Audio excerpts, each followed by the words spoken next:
Hi everyone, this is Anna. I'm the Learning and Development Facilitator at Amherst College, and I'm here to talk to you today about the stages of team development through the model first introduced by psychologist Bruce Tuckman and known as the Forming, Storming, Norming, Performing model. This model describes the path that teams follow on their way to high performance. While it started off with 4 steps, later on, a 5th step was ended, adjourning, or also known in some circles as mourning, to mark the end of a team's journey. One thing that's really important to note as we dive into this model is that there are lots of factors that influence a team's movement through it. Institutional culture, the identities held by the members of the team, the composition of the team itself, institutional and personal history, all of these impact how a team will come together through this model. The 5 stages of Tuckman's model are forming, storming, norming, performing, and adjourning. As Tuckman presented it, the stages are continuous, but reality often differs from theory. The growth of a team may be more cyclical, with frequent backward steps, longer time spent in one area or another, or bouncing between 1 or 2 of the stages. These stages tend to blur in real life. They are not clean cut. You don't move one day just from storming into norming. They tend to overlap and blend into one another.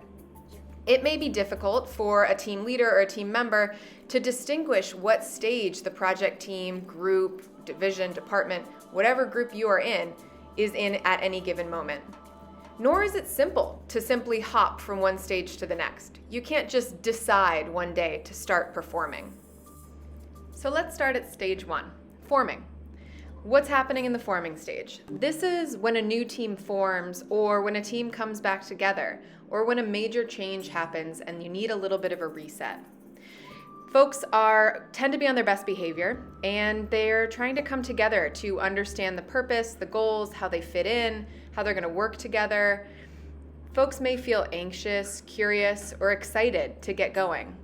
However they feel, they're probably looking to the team lead for direction. There's an aversion to conflict here, and people are really just trying to understand how they're going to fit in and work together as a group. This is where you're breaking the ice, either because you've met for the first time or because you're reforming. After the forming stage typically comes a period of storming. This is when the team starts to push back against established boundaries or question why they or others are there. It may feel like a bump in the road, and conflict may arise. During this time, there may feel like there's slower progress towards the goals that you set as a team. It's important to notice when this is happening. Notice when there are feelings of frustration amongst team members, and pause to try to figure out what's going on and how you might fix it so that you can get back to a collaborative space. With intentional effort and consensus building, gradually teams may move from the storming phase into the norming phase. People will start to resolve their differences. They'll start to notice and appreciate one another's strengths and build consensus as a team. Movement begins to happen productively, and there's generally a sense of hopefulness because they got through that storming phase and they're figuring out just how do we work together in a productive way. That discovery is happening. They're also building systems of support and trust in one another. These don't happen overnight. This takes time. This is where that overlap of storming and norming may happen. But it's moving in a productive direction.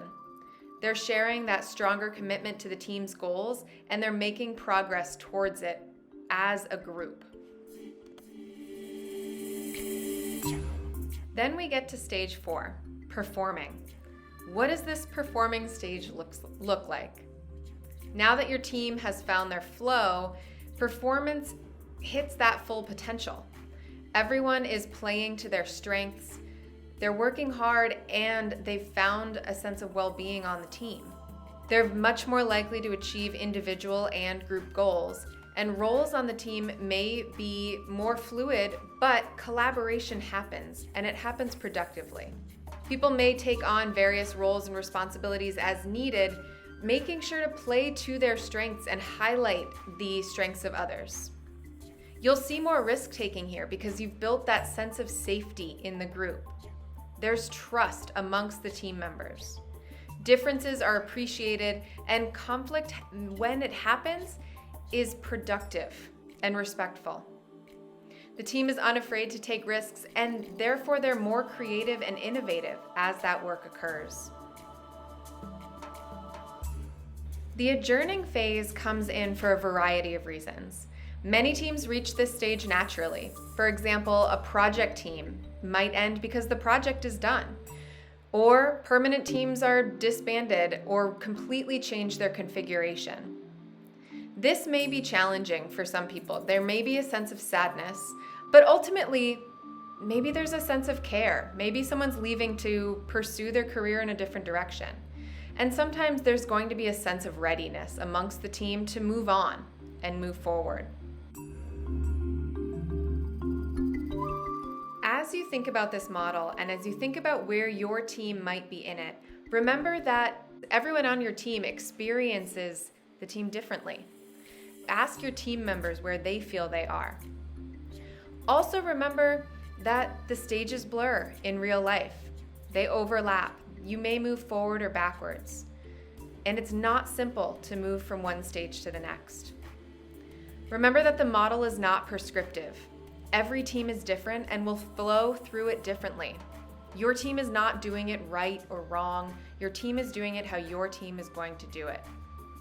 Consider how you might support them, helping them to get to know each other during that forming phase in a way that's authentic, moving through storming with care, with compassion, and with an eye on the health of the team. Norming and noting the progress that's being made and celebrating performance as well as adjournment. Thank you so much for watching this video. I can't wait to watch your teams continue to progress. Have a great day.